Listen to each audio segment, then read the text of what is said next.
buli olukya mwami Museveni famire ye ne mutabani we byongera okubonoonekera anti w'olabira bino ng'amawulire agava mu bazungu basazeewo basituse ne beegatta ku bannayuganda ko ne Kyagulanyi Ssentamu Robert Bobi Wine omusango gwe yateeka mu kkooti y'ensi yonna.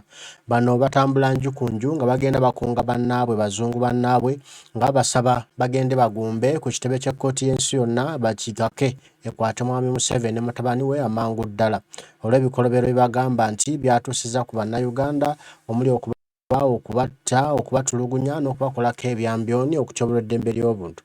Bano baagala kkooti y'ensi yonna ekwate mwami Museveni nga ne Nabugisi Mufungize ne mutabani we bakangavvulwe era Uganda efune omukulembeze omulala alayire kubanga mwami Museveni mbu ebikolobero byakola bisusse obw'obulamuzi.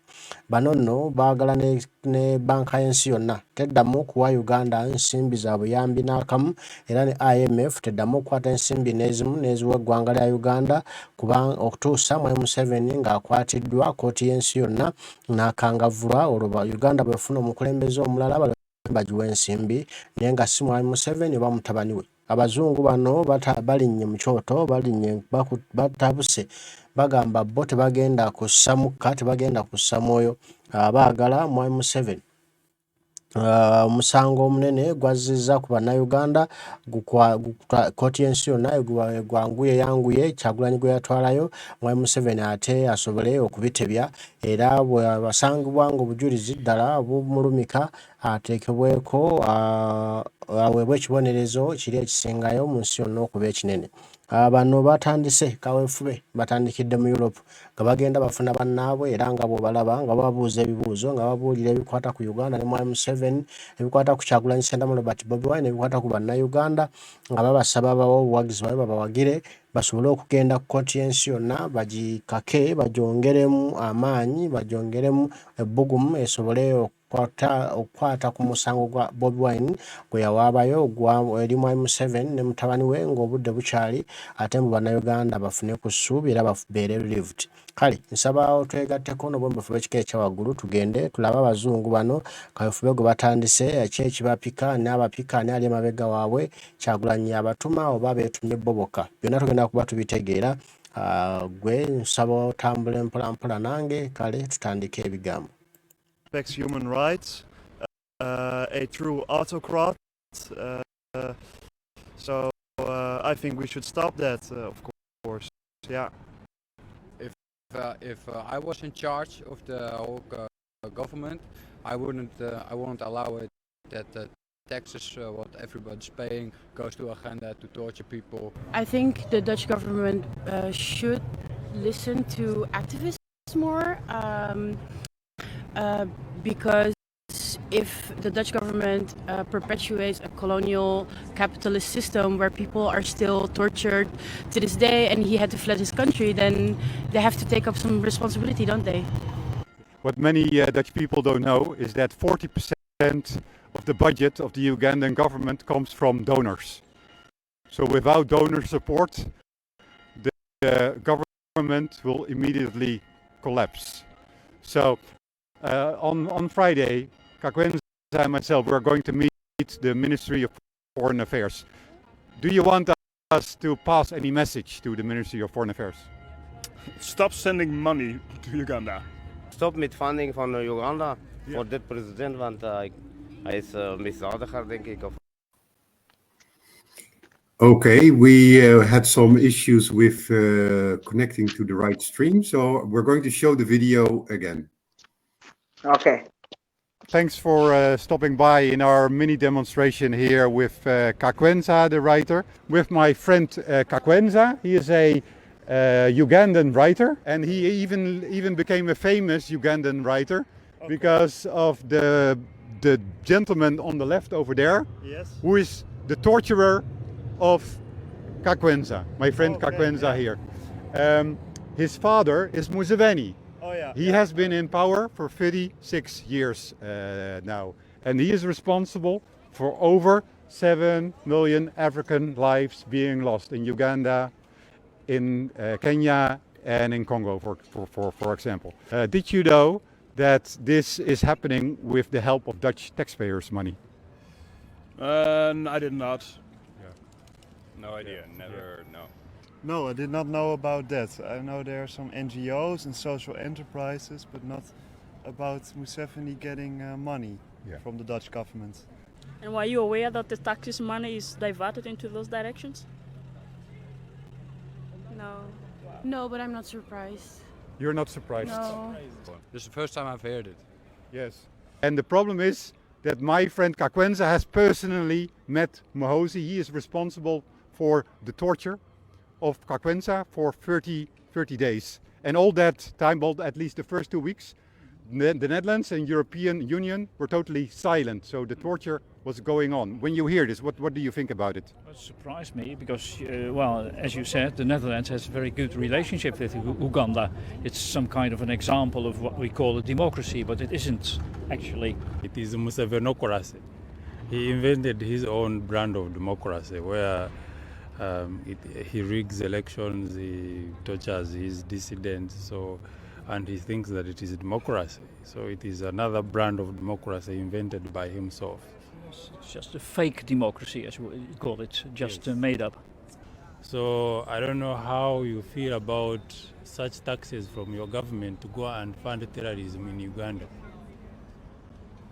Yeah, bad. Of course, I don't want the Dutch tax money to go to people like Museveni and his torturers. I've been in Uganda for my internship also, and I see how repressive he is also to the LGBTIQ plus community. He is not someone who respects human rights, a true autocrat. So I think we should stop that, of course, yeah. If I was in charge of the whole government, I won't allow it that the taxes, what everybody's paying, goes to agenda to torture people. I think the Dutch government should listen to activists more, because if the Dutch government perpetuates a colonial capitalist system where people are still tortured to this day and he had to flee his country, then they have to take up some responsibility, don't they?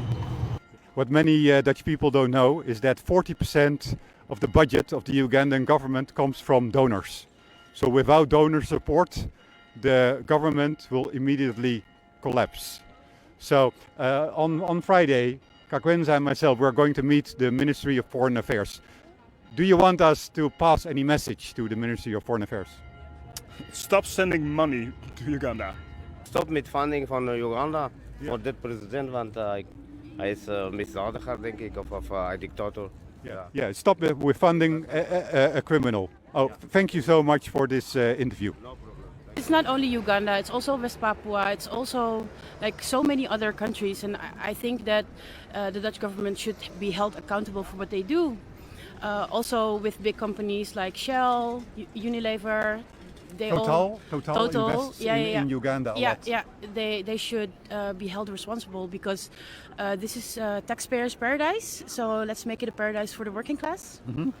Well, take care of your money so it doesn't go that way or anything else, so really know where you're spending your money at. So. And what kind of message do you have for Kakwenza? He's a book writer with no freedom. I hope your message spreads and that you're better off with your life now, here. Yeah, I think you're really strong for doing this and for standing up for other people, and I hope it's reacting the way you hope.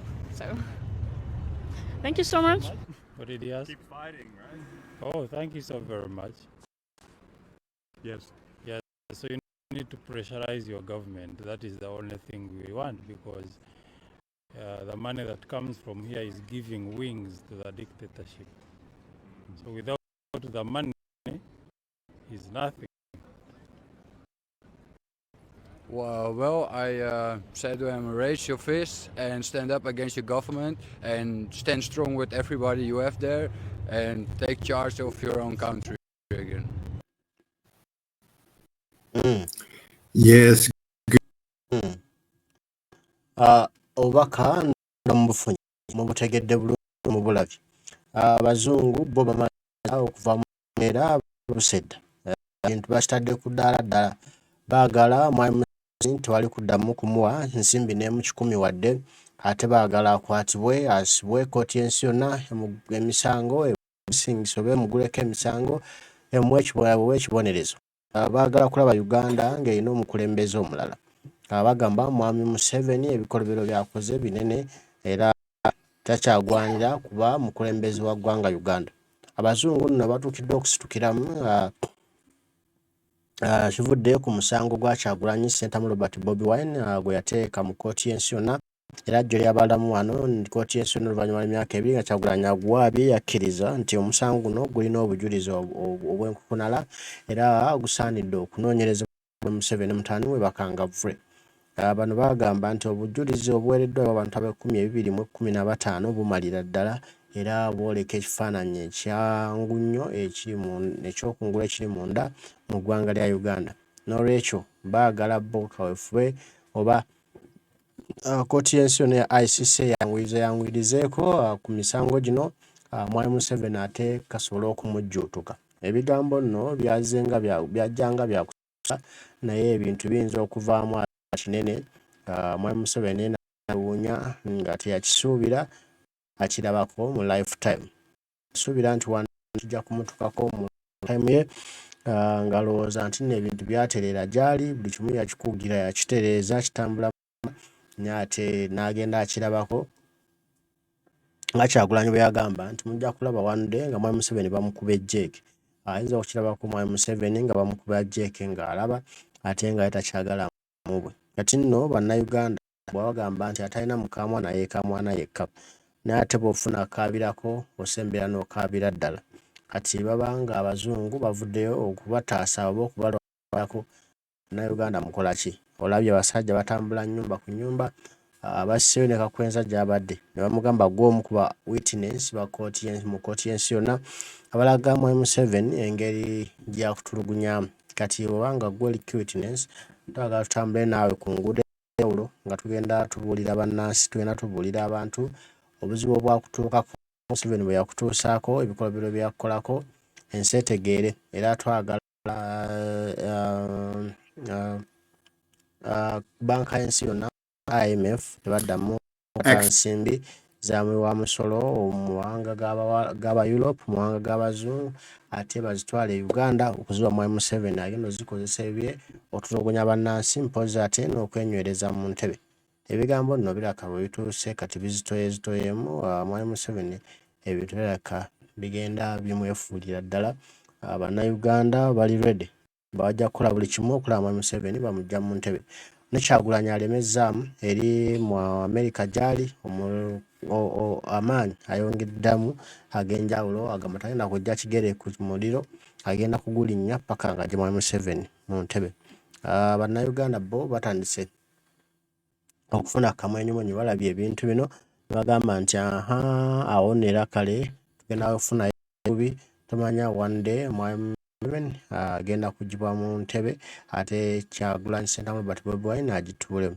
Kale katubirinde byonna tugenda kuba tubiraba wabula bo abazungu batandise bagudde ddala olutalo lw'amaanyi beeyongera kuwera bagamba nti n'obulimba mu gavumenti ya Museveni bususse abakulembeze bennyini ng'ate be balimba abantu be bakulembera nti ebyo byonna byeyongera ku bujulizi bw'omusango guli ogw'ekkooti y'ensi yonna. Kale muneegatteko era tujja tutambula n'ebigambo bino abazungu bongera okuleetayo obwino okuggyayo obwino okukakasa nti mukulu mwami Museveni ne mutabani we balina ebyokuddamu mu kkooti y'ensi yonna. Kale tutandike. At Africa Check and our regular co-host Milton Alamadi, who teaches journalism and also some other stuff, editor of Black Star Media. I think Milton, probably you can explain better than I do because there are so many things that you do. No problem. Today, our topic is one of my actually my favorite topics. Fake news, not in the sense that I like fake news that much, but because it interests me so much. Why people have the the desire to spread fake news. Why would you tell lies?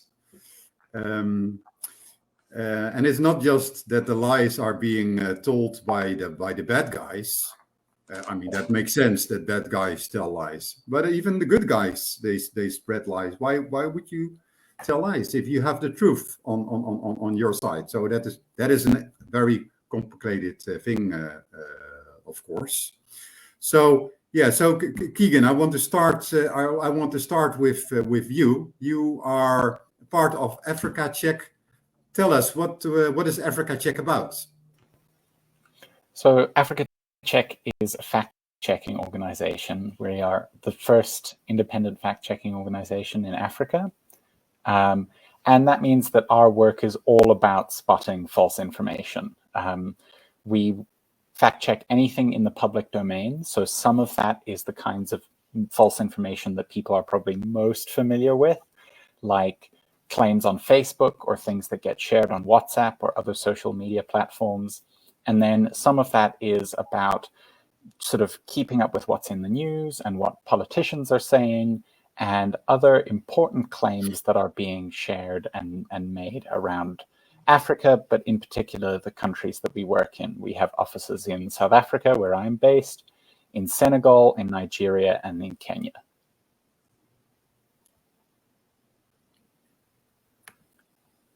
Yeah, so that is interesting. And why in just these countries that you've just mentioned? For example, Uganda is not there.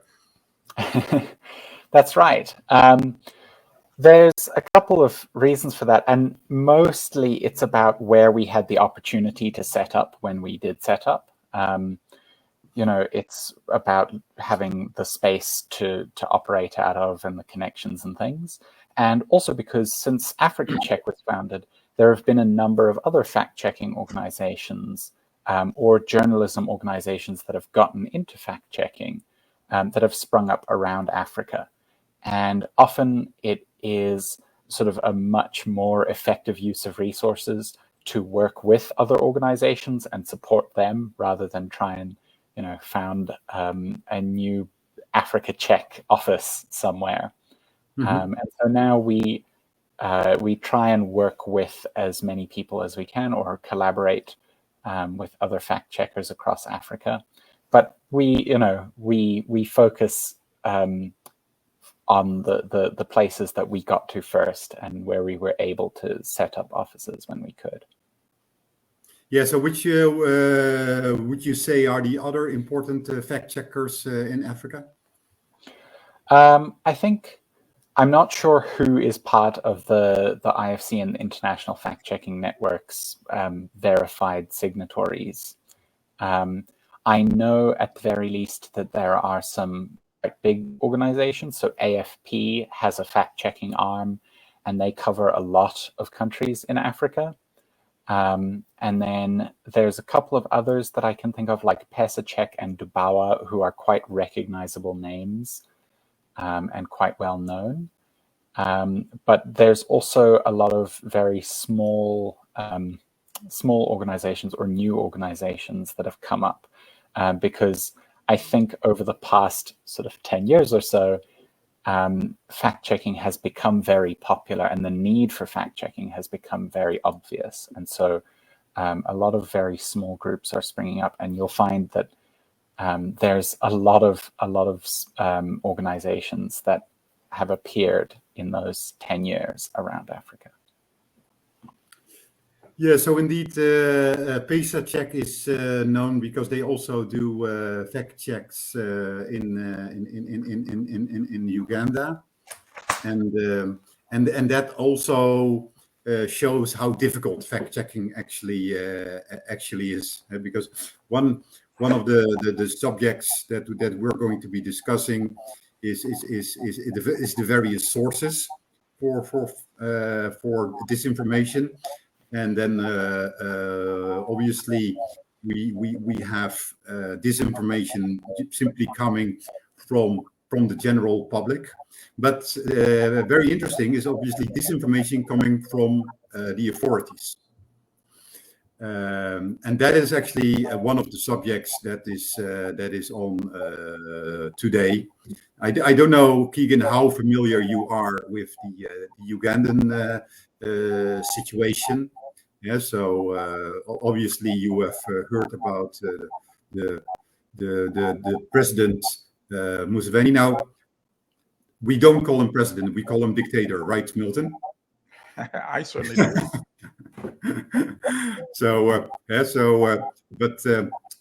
I just wanted to be sure, Keegan, that I referenced to the title that you were probably introduced to him, and especially his son is making a lot of headline news recently, and is also very active on Twitter. So and obviously, when you're active on Twitter, then the risks of spreading fake news become much bigger, and actually he is involved in a couple of hoaxes that were spread in this week.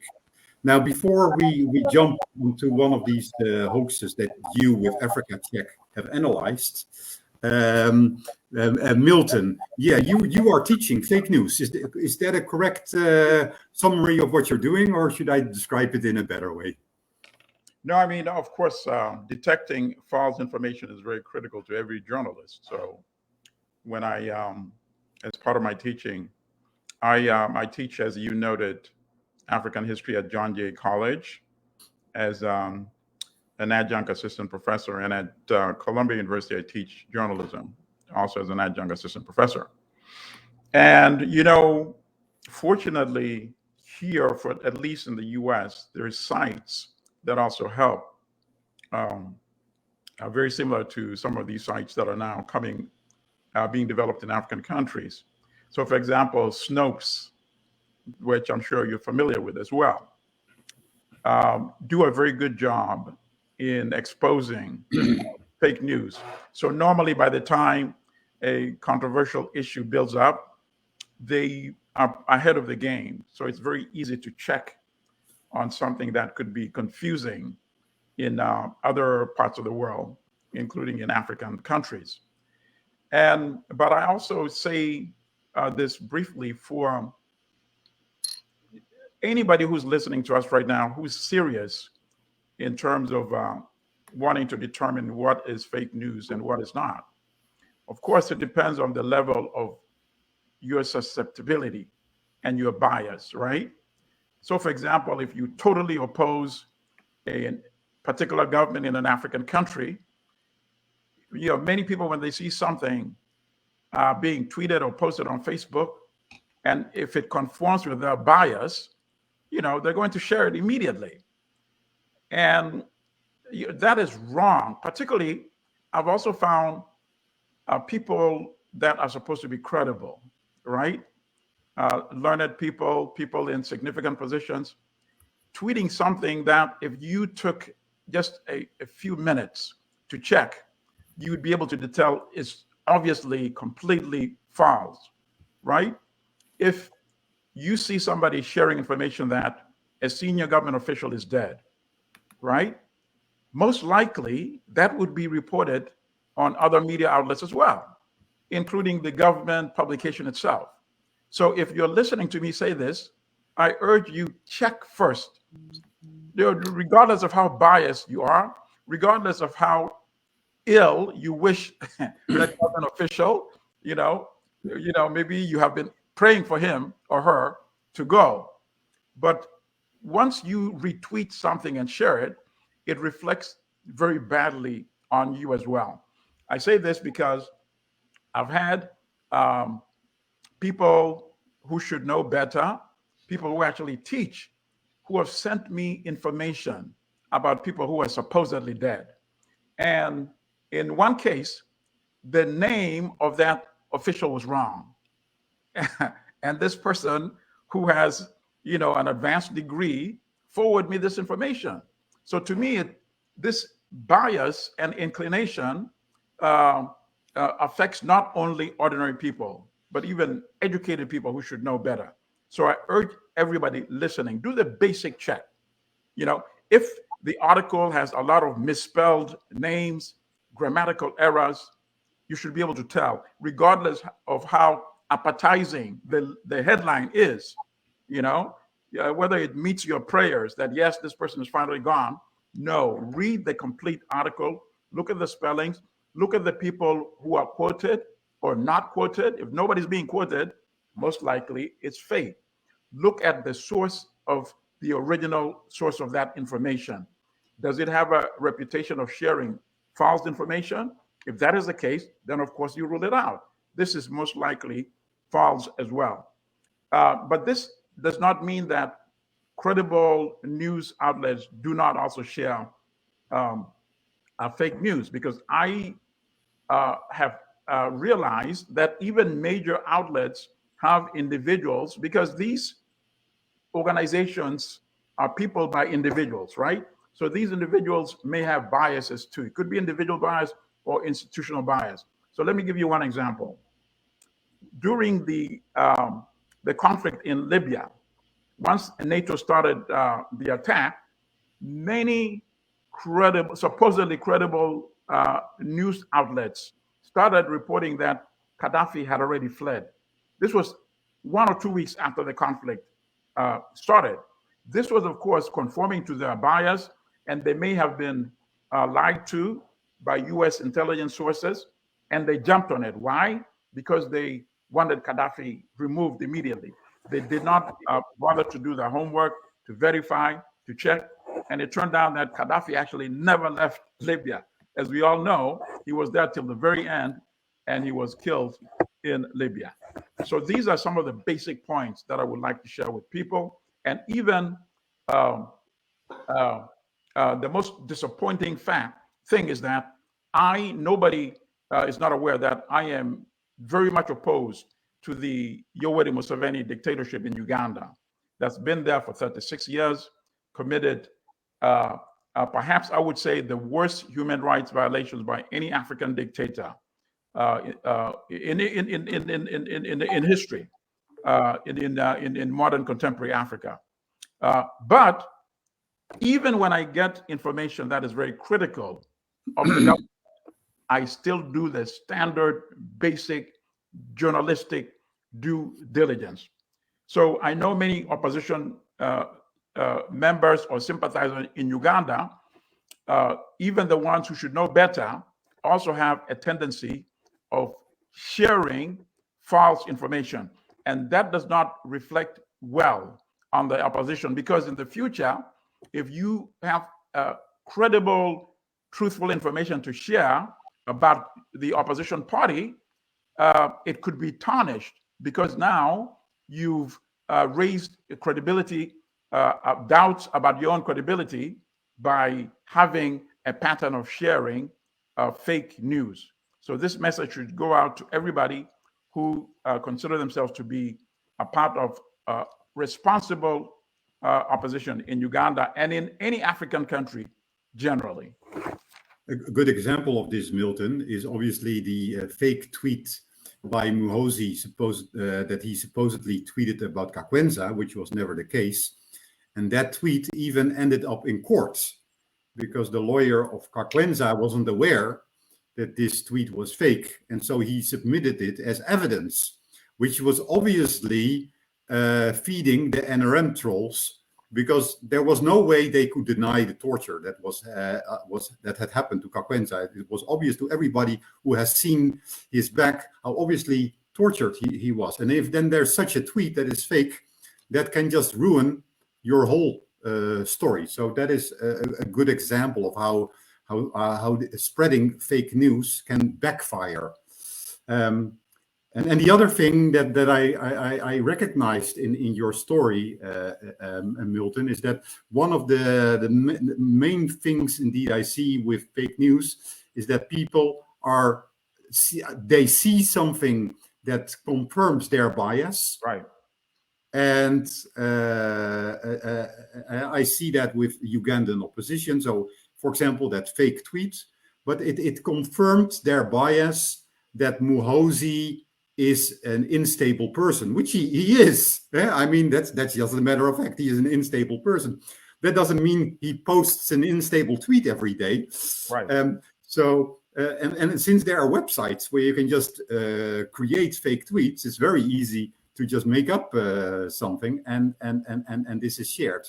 Now, a little bit more intelligent example of this bias is something that I saw passing by about Ukraine, and I have a little clip here, and this supposedly showed how Ukrainians are faking their own deaths. Look, we're going to use the at least 59 people killed, at least 149 people wounded. Those numbers are going to go up. There's just no question about that. I mean, you have fierce fighting in a number of locations around the country. You mentioned Chernobyl. Russian forces quickly overtaking that area. We understand they are still in control. The other thing that went down today that was of huge importance was Russian paratroopers went into an airfield. What is this? Yeah, so yeah, what we saw happening here was that one of the corpses started to move, right? So this contributed a lot to some of the people in Uganda and in Africa that are a fan of Putin and think that Ukrainians are distributing fake stories. Here we see a corpse that is suddenly starting to move. So it looks like the Ukrainians are faking their deaths. Now, that's what it looks like. The real thing is what we are seeing here is not something in Ukraine. This was actually something that happened in another country, and it was not even related to Ukraine. It was a protest against climate change.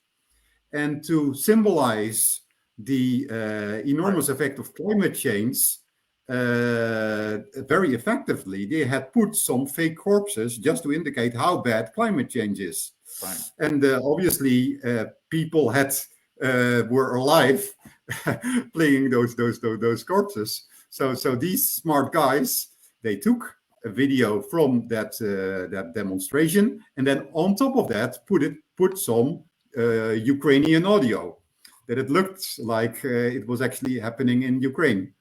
And so people see that coming by in their timeline, and they're like, yeah, this must be right. These Ukrainians, they're just a bunch of liars. Retweet.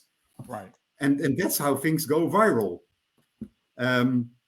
There is a part of this where the news agencies, in their quest for trying to look as dramatic as possible, as in the mix of everything that is happening, sometimes fall afoul of the same challenges that people face. So they're not able to credibly check whether the background footage they're using is genuine, just because they think it's something they've seen and they want to share it, and it makes them look like they're first to the news. So I think it cuts both ways as well. Right. Now, going back to the issue of don't succumb to your biases or temptations. You don't know how much daily information I get from Uganda about this minister being involved in, harvesting human parts and having a company that does that and all that. And that is not to say that such things don't go on in Uganda. But for something like that, you have to do thorough reporting, sourcing. It's very hard to report something like that unless you're on the ground or you have people that you trust on the ground. But the kind of information I get on a regular basis, I'm thinking if this was going to somebody who was irresponsible and just because they are totally opposed to the dictatorship or the regime, this is the kind of information that they would quickly disseminate, And in fact, had I thought of it, I would have compiled a few of them. Maybe when we do a follow-up show, I would share those as examples that we can critique. Now, I also I had a question for Keegan. One of the biggest issues on the continent is the reliability and credibility of election results.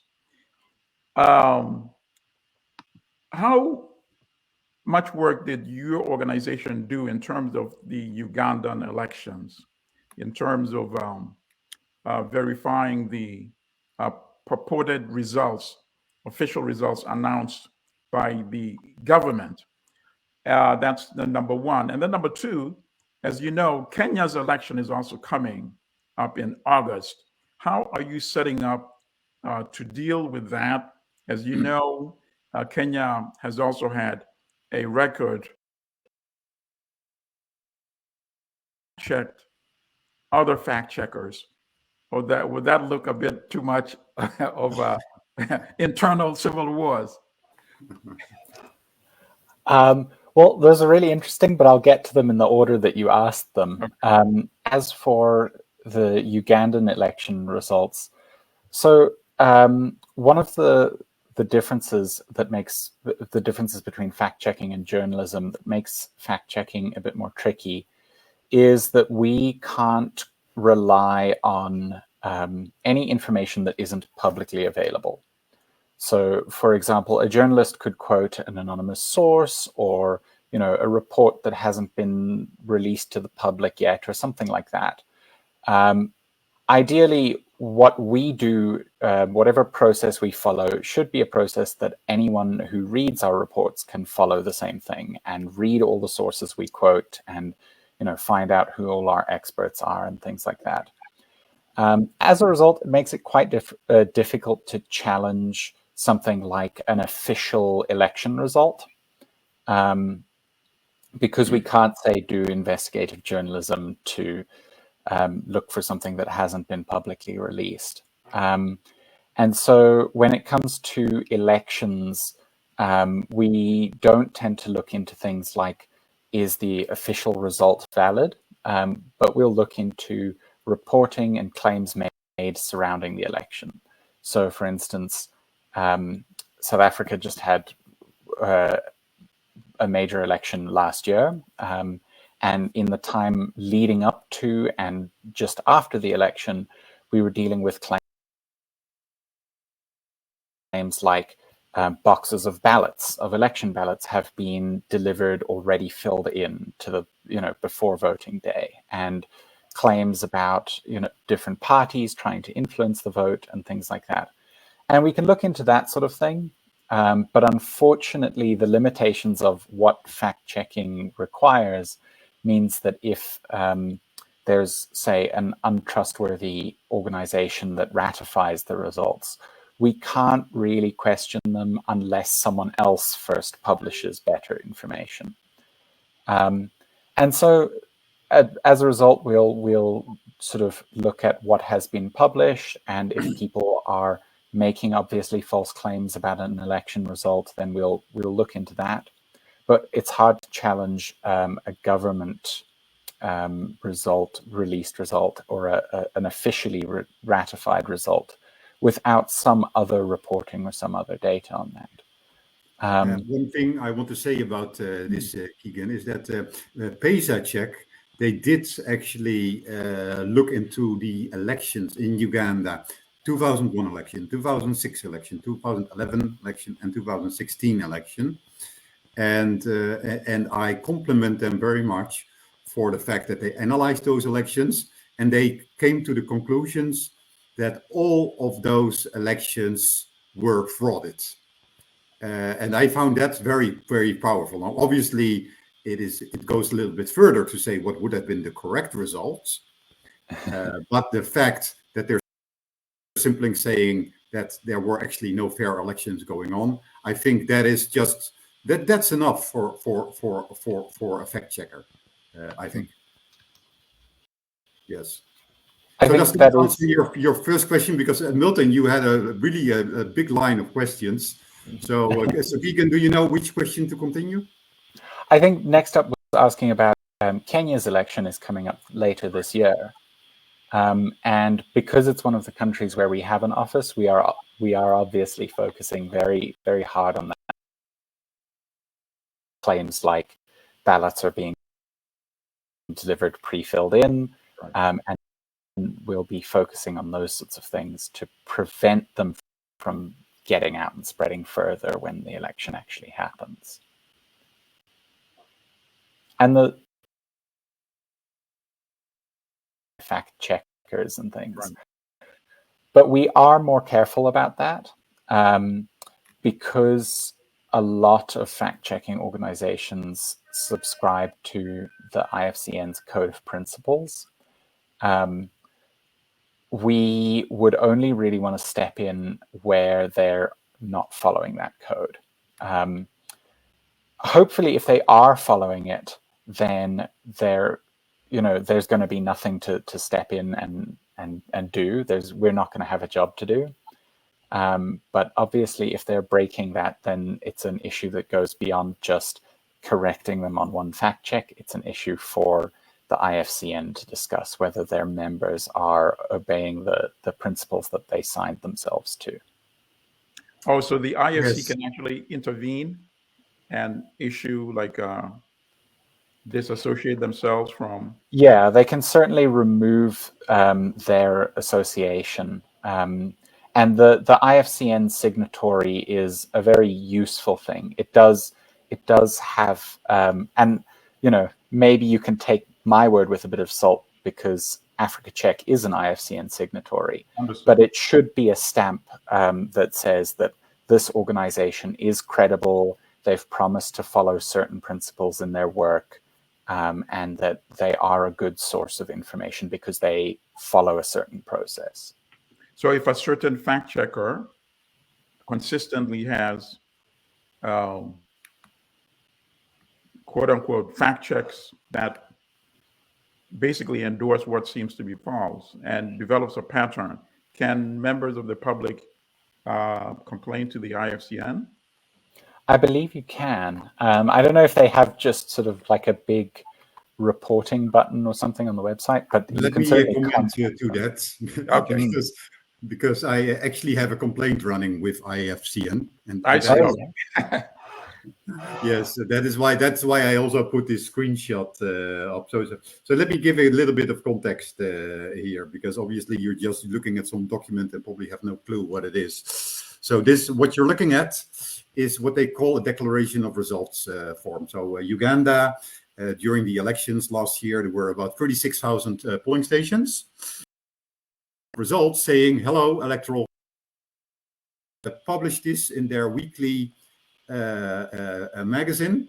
So this is a very clear example where you expect a fact checker to come in and say, is this real or not? And PESA Check didn't. PESA Check refused to fact check this DOR. And what we have noticed is that PESA Check does a lot of good fact checks, and they even ran a fact check about elections in the past. But they are afraid of fact checking these kind of things, government information, and we'll move to some other government spread fake information that has been distributed in the last year. I just looked this up because this is a true example of fact checking. We can take completely contrarian positions to the U.S. government, whether it's local government, city government, state government, or even the federal government. So how much independence do you guys have? We're totally editorially independent. We can fact check what we like and publish it on our website, and take whatever line we like, although we're trying not to take a line in terms of our fact checking. Understood. If you read our content and things like that and you want to fund us, anyone can donate to Africa Check, although organizations and big funders tend to be able to provide a lot more than individuals. But we do have a full funding breakdown on our website. Some of that funding is related to particular work that we do. So for instance, we're part of Facebook's third-party fact-checking program. Okay. And Facebook gives us, obviously money for the work that we do as part of that program. But it doesn't limit what we can publish on our site. Understood. And if General Muhozi would like to donate to Africa Check. You know, he's very welcome to give us as much money as he wants. If it came with a requirement like, you know, you can or can't publish certain things, obviously, then that interferes with our, you know, our independence, which we wouldn't want to Yeah, take so back. if I speak on behalf of General Mohozi, then this is one that he would like you to change your opinion. Yes. Nico, So, before we go to that, can I just quickly check with Keegan? So you talk about the work that you do and your sources of funding, which are quite useful. But what actually triggers a fact check? So for the people who are listening out there, what is it that gets an article, a piece of news that's being shared onto your radar, and what process do you then follow? So what actually triggers you guys running a fact check? Right. That's a really good question. Yes. Part of it is the same thing that would make anyone else question something that they see online. You know, obviously all of Africa Check's researchers and everyone who works for us is on social media and is getting information via WhatsApp and in the news and things. And if we see something that, you know, makes us raise our eyebrows and question things, then we'll look into it for ourselves. But we try and go after the things that are, you know, relevant to the countries that we work in. So we'll avoid where, you know, it makes sense, things like news from the US, even if it's what's dominating the news cycle and that sort of thing. So we'll try and get things that have been widely shared, and often that'll get sort of sent directly to us. Our readers and the people who follow us and things can tag us on social media and send things to us. Big events, because we know they're going to generate misinformation. So things like elections, things like the COVID pandemic and vaccine rollouts around Africa and the countries we work in. All of those things we know are important and are going to generate misinformation. So we make a special effort to look for misinformation about them. And then political statements. You know, if there is a sort of a big political event that's taking place in one of our countries. So for instance, in South Africa, we have a State of the Nation address every year, and our researchers sit down and go through everything that gets said in that address to look for what's being said. Because those sorts of things have a big reach just by virtue of who's saying them. Because it's a politician, you know, lots of people are going to hear that information. And so we really want to make sure that it's credible. And we also want to hold politicians' feet to the flames a little bit to make sure that they are checking themselves. Ideally, we want them to go through everything that they say and think, you know, don't want Africa Check to be catching me on this one. Mm-hmm. It would be great if you start checking the presidential talks by Yoweri Museveni, because in the last talk that he gave, he accused Bobi Wine of using a tinga to attack him in Arua. I don't know if you know what the tinga is. I don't. Milton, please help me here. I think David can. It's a grader. It's one of these like road graders. Okay. Completely preposterous, yeah, you know. Yeah, that's quite a claim. Yeah, but apart from that one, lately he's been making you know, because his official age is 77, but then there also is widespread belief that he's well into his 80s. And if you look at a couple of his recent statements and the demeanor and all that, you know, it's confirming that perhaps it's more like, you know, well into the 80s, you know. And but the other point I also wanted to add on to David's question is, do you have a system where members of the public can actually suggest items that deserve to be fact-checked as well? Absolutely. So we have a presence on social media, on Facebook and Twitter, and you can tag us in something or send it directly to us. we do notice those sorts of things. So for instance, someone will tag us in a tweet that's been made or something like that.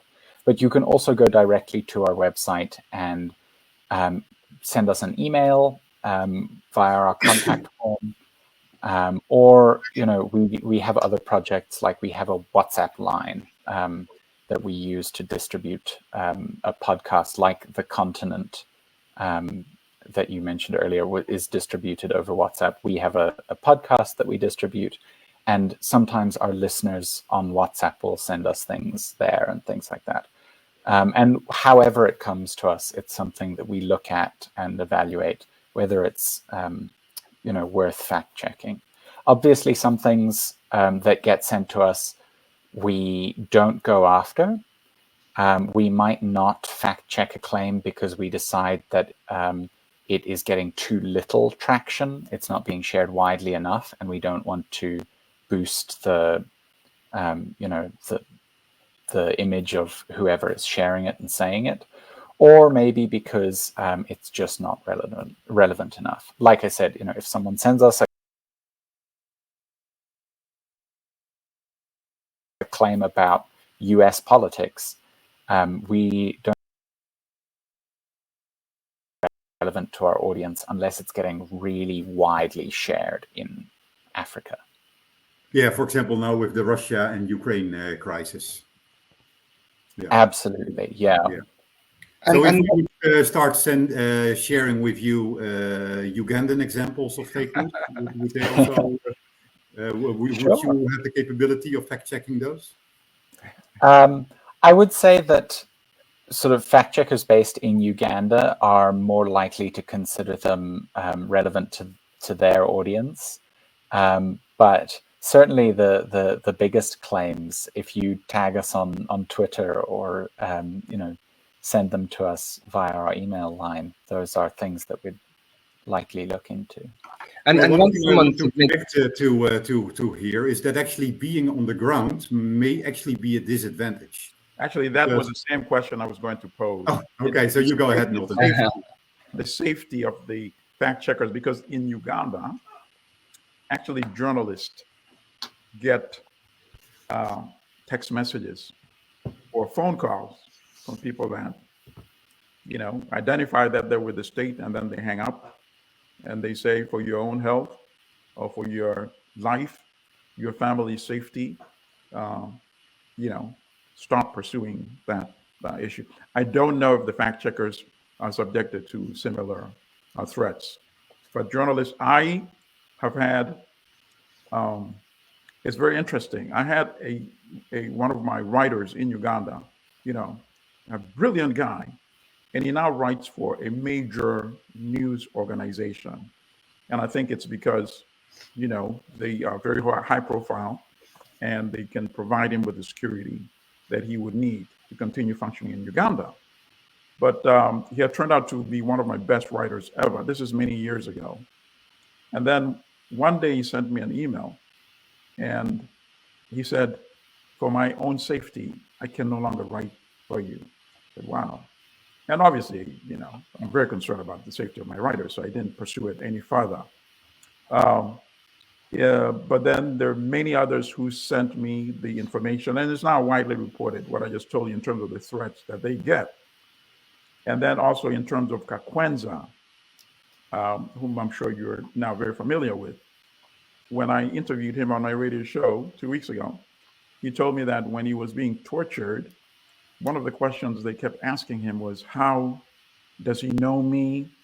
Why does he write for Black Star News, which is my publication? When does Milton hope to come back to Uganda, you know? So that's why when Nico started asking the questions, you know, that's exactly the question I also wanted to pose, that perhaps it might actually be easier, given Uganda's reputation, for fact checkers that are not in Uganda to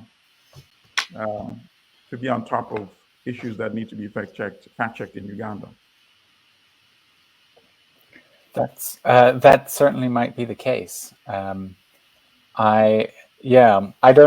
sure that fact checkers receive similar threats. The media landscape in South Africa is much less hostile, and we have occasionally received threatening messages and things like that, less serious and not government backed, but I have no doubt that fact checkers in Uganda face similar threats. Yeah, I am now getting text messages myself from people telling me that they're very concerned for my safety from Uganda. So their reach is very expansive, particularly lately, I think, in relation to the Kakwenza issue as well.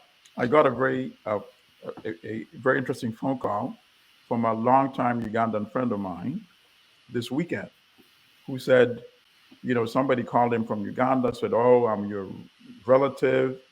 And then he started showing the connections of why they must be related. And this is somebody he said, if they are related, he hadn't heard from him for 3 years. And then he started asking about me, saying, "Oh, you know him well because I understand you got the friends. Why is he always, after the government and all that?"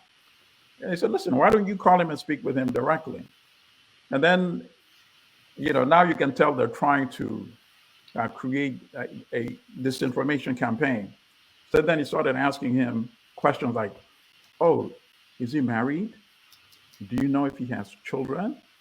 Says, "Or is he one of those gay guys, And my friend said, first of all, I'm very insulted if it's true that you and I are actually related, that you're asking me these questions, because obviously I can tell that, you're under instructions of some government security apparatus, and you're trying to get information that you are hoping you can start smearing and spreading false information about this guy.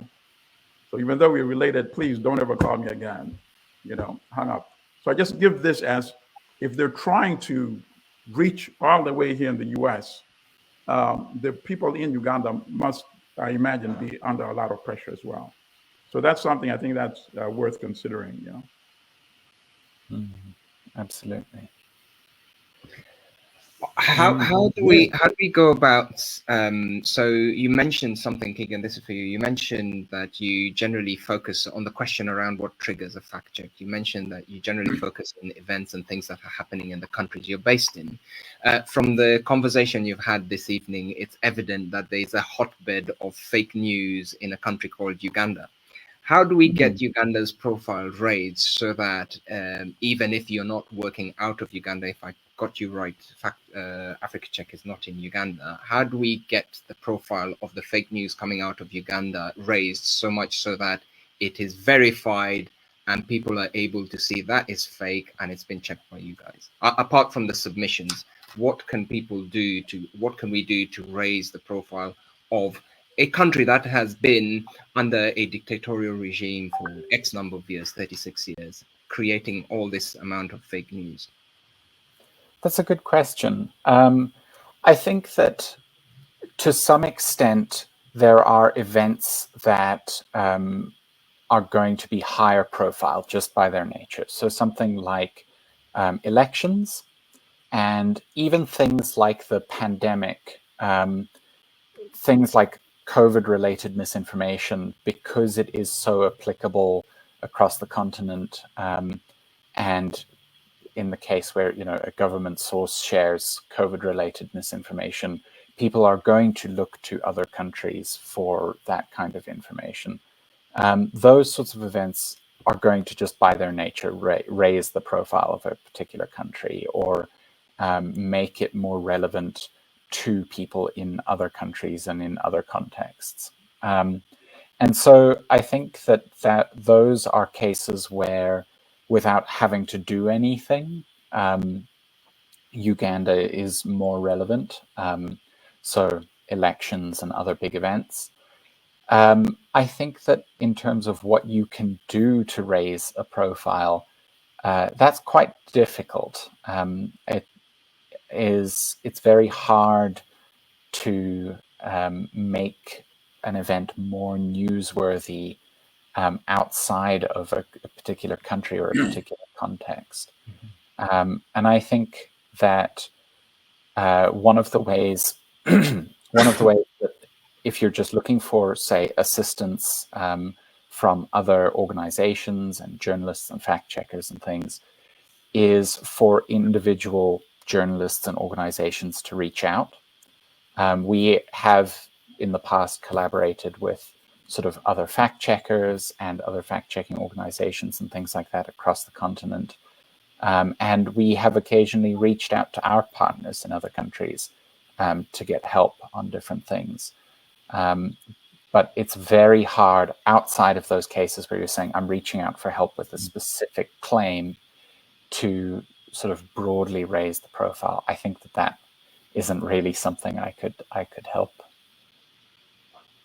Okay, thank you very much. So let's finally move on to my favorite picture that I've been trying to push for some time now. Yes.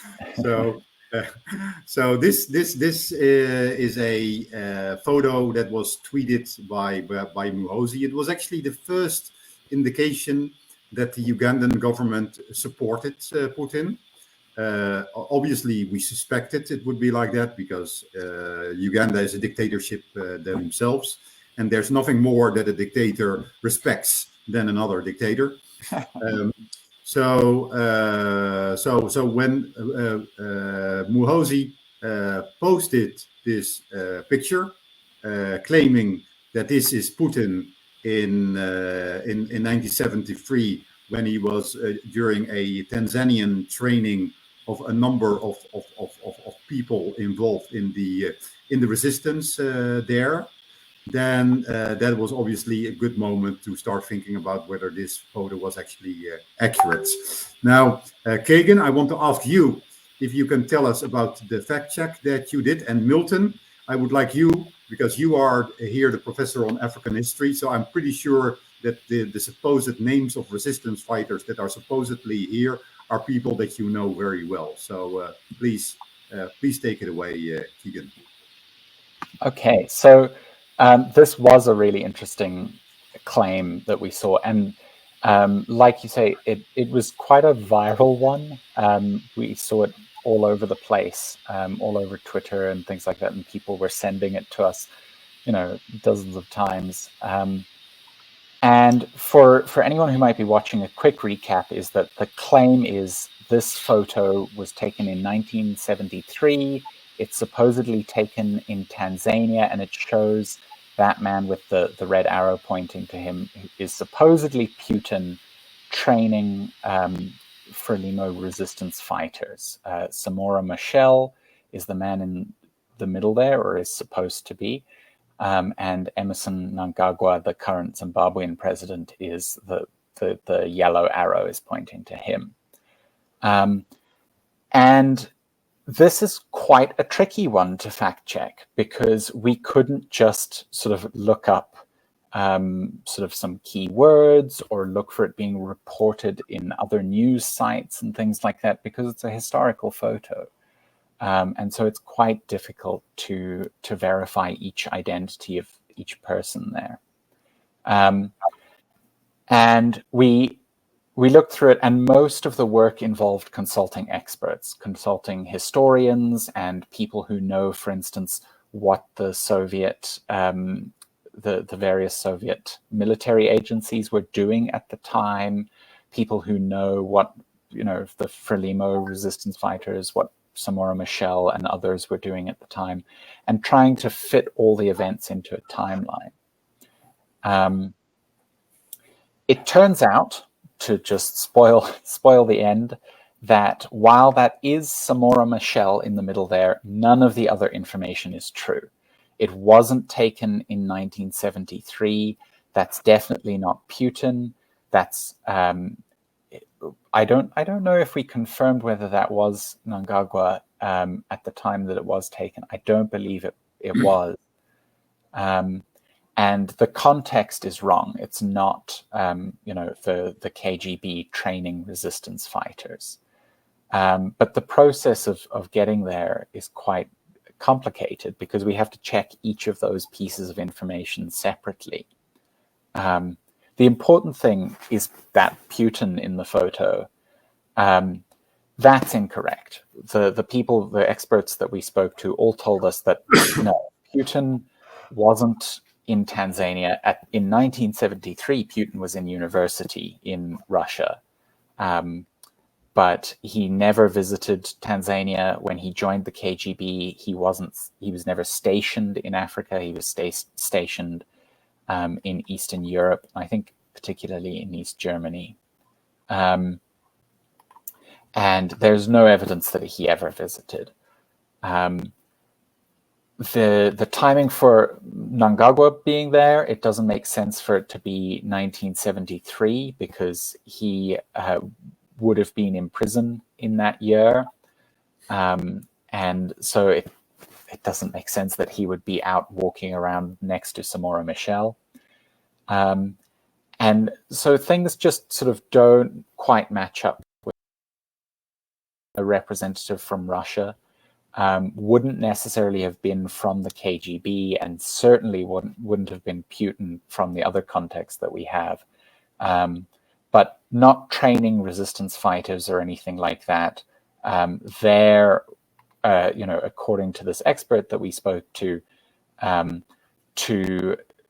sort of speak to Samora Machel and check whether he was still loyal to the Soviet Union.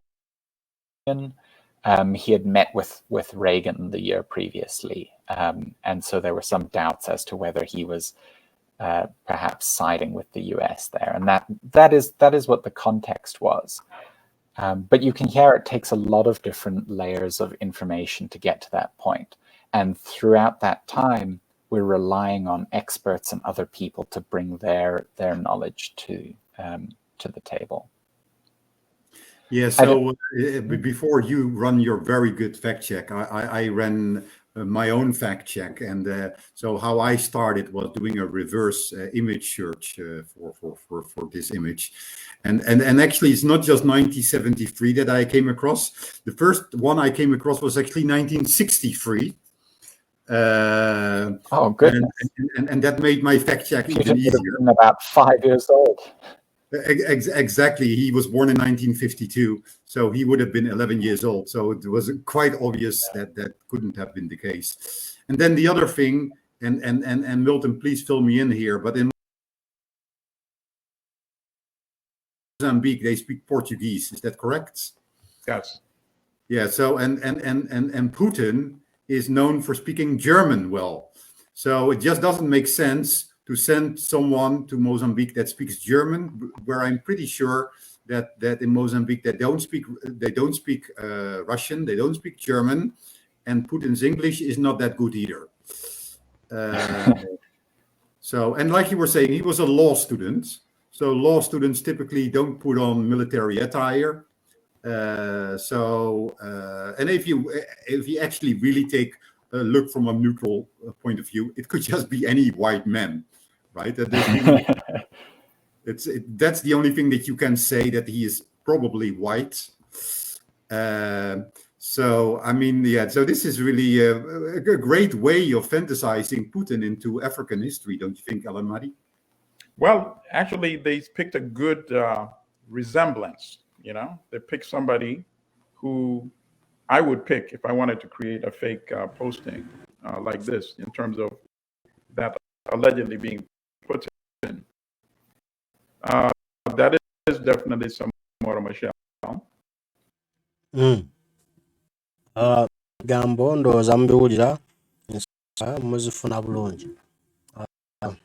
Ebintu mwami 7 byakoze ddala okuva emabega eri byonna ensi ebimanyi bulungi, ensi ebitegeera bulungi, era ensi ebigoberera bulungi, era essaawa yonna just kadde ke kalindi mulindwa ate guno munange gujabagire kumanye nti no bannansi oba ensi ebadde yeesungadde badde yalinda dda okulaba Museveni nga bino bimutuukako. Kale bannayuganda mulina kumanya nti buvunaanyizibwa buli eri mmwe okutaasa embeera mu ggwanga lyammwe, mu nsi yammwe, n'okutaasa Africa, n'okulaba nga ate ensi yamweterera. Abazungu bano bagamba nti Mwami Museveni afukire ddala ekizibu era bo byayingidde butereevu mu lwanga babutazito okumulwanyisa okulaba mbu embeera ya Uganda ng'eterera n'embeera y'Abannayuganda ng'eterera nabo beyagaleko beyagalire mu nsi yaabwe nga buli ensimbi tezononebwa tezikolebwamu bintu bitalina makulu nga Mwami Museveni gavumenti ye bwe bali mu kubikola. Kale nebaza nnyo mwenna abaddeko Mukama Katonda nsaba bankuumye tujja kuba tuddamu twogere. Merhaba.